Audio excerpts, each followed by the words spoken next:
Hello friends, आप लोगों का हमारे यूट्यूब चैनल अड्डा 234 में स्वागत है, जिसमें हम लोग देखेंगे थर्मल इंजीनियरिंग। हमने फर्स्ट लेक्चर में जीरो लॉ ऑफ थर्मोडायनेमिक्स देख लिया था। उसके आगे हम लोग देखेंगे थर्मल इंजीनियरिंग की कुछ प्रॉपर्टीज होती हैं। थर्मल इंजीनियरिंग की क्या, सबसे पहले हम जानेंगे प्रॉपर्टीज क्या होती है। किसी भी सिस्टम को रिप्रेजेंट करने के लिए वह किस कंडीशन में है। यह कोई सिस्टम है, मान लीजिए यह कोई सिस्टम है, यह किस स्थिति में है, किस पोजीशन में क्या है। जब इसको रिप्रेजेंट करने के लिए हमें जिस चीज़ की आवश्यकता होती है वही हमारा होता है, जिस टर्म्स की आवश्यकता होती है वही हमारा होता है प्रॉपर्टीज, थर्मल प्रॉपर्टीज। सिस्टम को रिप्रेजेंट करने के लिए कि वह किस स्थिति में है, रिप्रेजेंट करने के लिए जिस टर्म्स की आवश्यकता होती है वही हमारा होता है थर्मल प्रॉपर्टीज। जैसे ताप हो गया, दाब हो गया, ताप, दाब, क्षेत्रफल, एरिया, ये सभी जो चीज़ें हमारी होती हैं, डेंसिटी, ये सभी चीज़ें जो हमारी हैं हमारी थर्मल प्रॉपर्टीज के अंतर्गत आती हैं। अब देखते हैं थर्मल प्रॉपर्टीज कहते किसे हैं, इसको समझते हैं एक परिभाषा के रूप में। थर्मल प्रॉपर्टीज किसी निकाय की अवस्था या स्थिति को प्रदर्शित करने के लिए जिस टर्म्स की आवश्यकता होती है उन्हें हम बोलते हैं थर्मल प्रॉपर्टीज। थर्मल प्रॉपर्टीज दो प्रकार की होती हैं, एक होता है इंटेंसिव प्रॉपर्टीज, एक होता है एक्सटेंसिव प्रॉपर्टीज। इंटेंसिव प्रॉपर्टीज में क्या होता है, जो द्रव्यमान पर निर्भर नहीं करता है। इंटेंसिव प्रॉपर्टीज क्या होता है, इंटेंसिव प्रॉपर्टीज हम देखते हैं। इंटेंसिव प्रॉपर्टीज क्या होता है, जो द्रव्यमान पर निर्भर नहीं करता। इंटेंसिव जो होता है, इंटेंसिव क्या है, जो मास पे डिपेंड न करे, मतलब इसका मास से, द्रव्यमान से कोई रिलेशन ना हो, द्रव्यमान इसका और इसका कोई रिलेशन ना हो, इंटेंसिव प्रॉपर्टीज हो जाएंगे। इंटेंसिव प्रॉपर्टीज के अंतर्गत हम लोग क्या लिख सकते हैं, इंटेंसिव प्रॉपर्टीज जैसे हमारा हो गया दाब का द्रव्यमान से कोई मतलब ही नहीं है, दाब का द्रव्यमान से कोई मतलब ही नहीं है, ये हमारा हो गया दाब। इंटेंसिव प्रॉपर्टीज के उदाहरण क्या होते हैं, दाब हो गया, और जितने भी विशिष्ट, अगर कोई भी चीज़ है, विशिष्ट द्रव्यमान अगर लगा दिया गया, विशिष्ट द्रव्यमान, स्पेसिफिक मतलब विशिष्ट, स्पेसिफिक मॉस, विशिष्ट द्रव्यमान अगर विशिष्ट किसी भी चीज़ में लगा दिया गया तो वो भी हमारा इंटेंसिव प्रॉपर्टीज के अंतर्गत आता है। कोई भी चीज़, विशिष्ट आयतन, विशिष्ट क्षेत्रफल, कुछ भी हो गया, जो भी चीज़ें हो गई विशिष्ट अगर लगा दिया गया तो हमारा हो गया इंटेंसिव प्रॉपर्टीज के अंतर्गत। एक होता है एक्सटेंसिव प्रॉपर्टीज, इंटेंसिव प्रॉपर्टी, एक होता है एक्सटेंसिव प्रॉपर्टीज क्या होता है, यह मास पे डिपेंड होता है। यह प्रॉपर्टीज होता है, यह टोटली मास पे डिपेंड होता है, टोटली मास पे डिपेंड होता है। जैसे क्षेत्रफल, आयतन,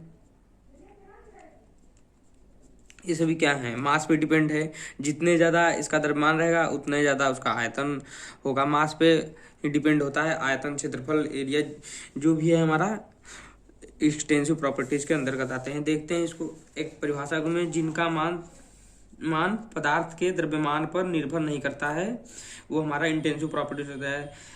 तापमान, दाब, घनत्व और सभी विशिष्ट गुण, जो मैंने अभी बताया, सभी विशिष्ट गुण मतलब द्रव्यमान जो भी हो गया, द्रव्यमान, आयतन, विशिष्ट आयतन, अपेक्षिक आयतन, जो भी हो गया हमारा इंटेंसिव प्रॉपर्टीज के अंतर्गत आ जाएगा।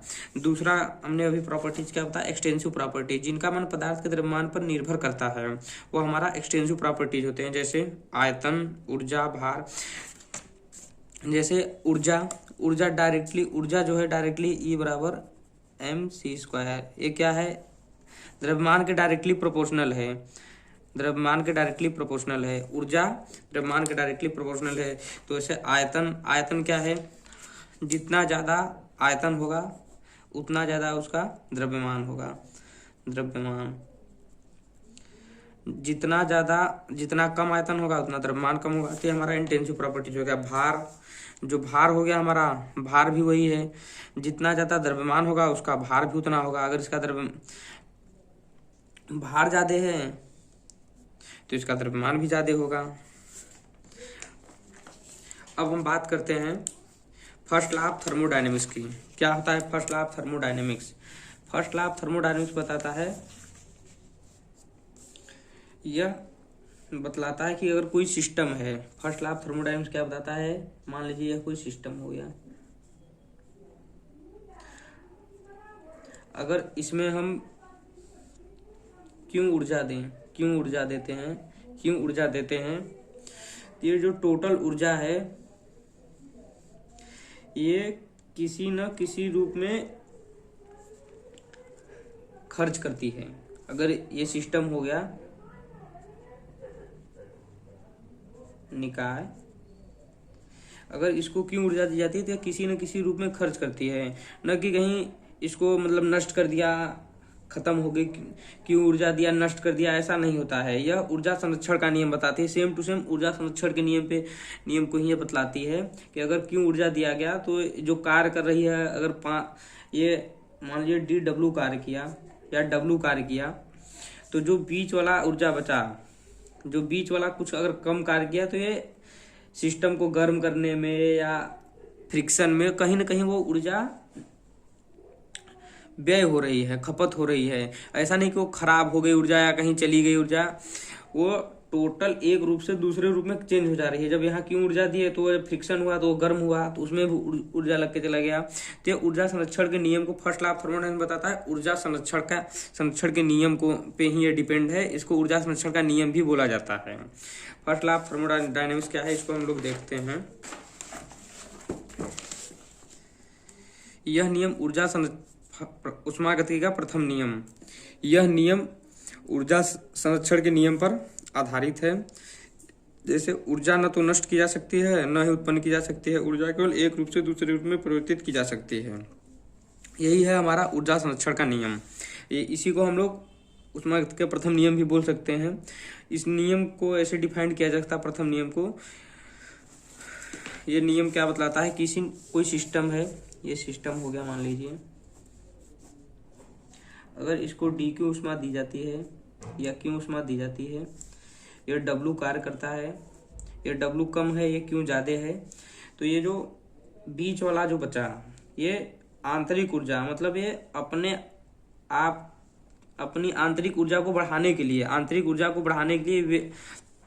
लिए ऊर्जा खपत किया अपने अंदर की आंतरिक ऊर्जा को बढ़ाने के लिए ये सिस्टम खपत कर गया। तो यही नियम उष्मागतिकी का प्रथम नियम बताता है, किसी निकाय को DQ ऊष्मा ऊर्जा दी जाती है तो निकाय द्वारा ऊर्जा का कुछ भाग कार्य करने में व शेष भाग आंतरिक ऊर्जा की वृद्धि करने में होता है, अर्थात DQ बराबर DW।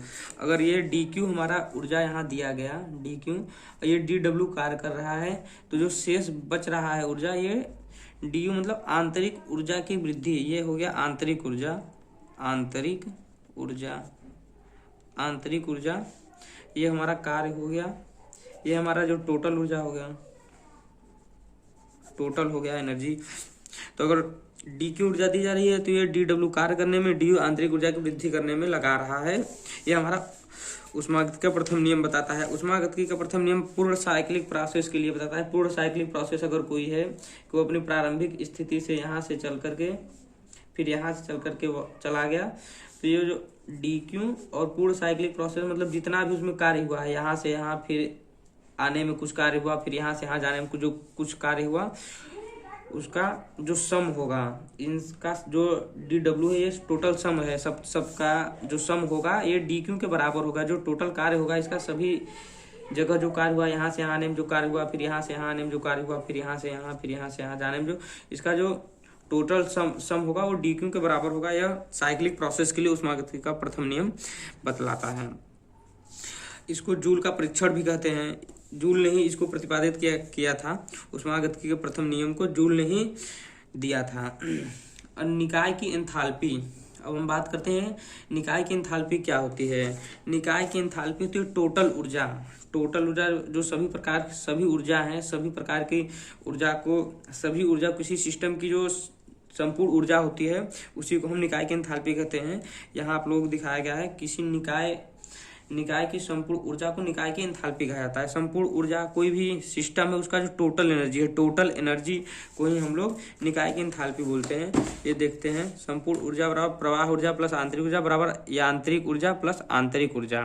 अब यांत्रिक ऊर्जा आप लोग जानते हैं W बराबर PV होता है प्लस U। ये जो W होता है यह ऊर्जा होता है, ये ऊर्जा होता है। अब यही चीज यहाँ लिखा गया है, एंथैल्पी बराबर DW प्लस DU। ये छोटा भाग ले लिया गया है, U को DU में और H को DH में परिवर्तित कर लिया गया है, छोटा भाग लिया गया है इसका। तो एंथैल्पी क्या होता है, टोटल एनर्जी जो होती है किसी सिस्टम की, टोटल एनर्जी को ही हम एंथैल्पी बोलते हैं। किसी सिस्टम की टोटल एनर्जी को ही हम एंथैल्पी बोलते हैं।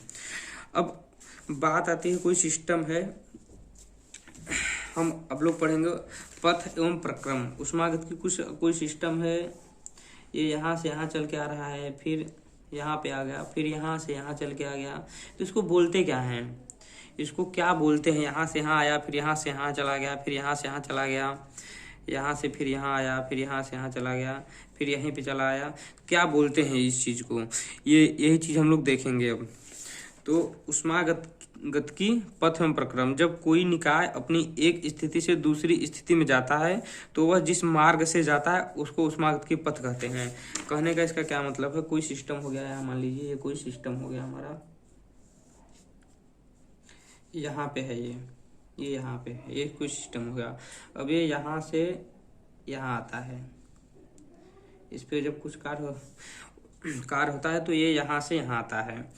तो ये पहले यहाँ आया होगा, फिर यहाँ आया होगा, फिर ये यहाँ आया होगा, फिर ये यहाँ होगा। मान लीजिए ABCD, ये जो ABCD है ये इसका क्या होगा, ये इसका हो गया पथ। अगर पॉइंट को हम 1 मानते हैं, इसको 2 मानते हैं, तो ये हमारा हो गया पथ। और पॉइंट 1 से 2 क्या होगा, 1 से 2 क्या हो गया हमारा, 1 से 2 हो गया इसका प्रक्रम। 1 से 2 जो हो गया हमारा, 1 से 2 हमारा हो गया प्रक्रम। और ये A से B से C से D हमारा जो हो गया, ये हमारा हो गया पथ, ये हमारा हो गया पथ। ABCD ये हमारा हो गया पथ, 1 से 2 हमारा हो गया प्रक्रम। यही होता है हमारा ऊष्मागत की पथ और प्रक्रम।